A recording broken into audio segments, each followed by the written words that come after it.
Chers amis, à tout moment, lorsque des éléments d'information nous manquent dans notre univers en temps réel, on voit apparaître un effet de ne pas tout savoir à travers l'expression « manquer de transparence ». Récemment, le ministre de la Santé affirmait vouloir fournir tous les détails concernant les projections, des plus optimistes aux plus pessimistes pour la pandémie, par souci de transparence.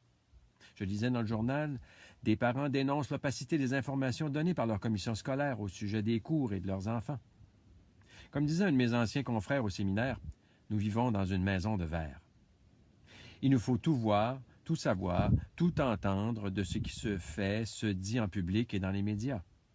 Mais qu'en est-il de la transparence dans notre propre vie?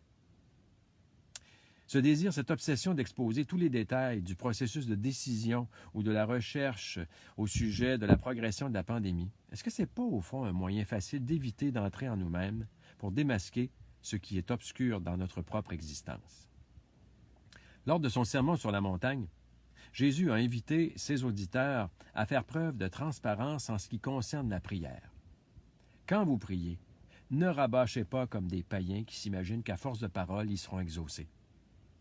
Et c'est ainsi que Jésus a donné la prière du Notre Père, qui établit la connexion parfaite entre notre cœur et celui de Dieu, dans la transparence de sa grandeur, que ton règne vienne, dans la transparence de sa miséricorde, pardonne-nous comme nous pardonnons. Pour que Dieu pardonne, nous devons faire de même. Et en cette première semaine du Carême, essayons donc, chers amis, de vivre en vérité avec nous-mêmes avant d'exiger la transparence chez les autres. Bonne journée.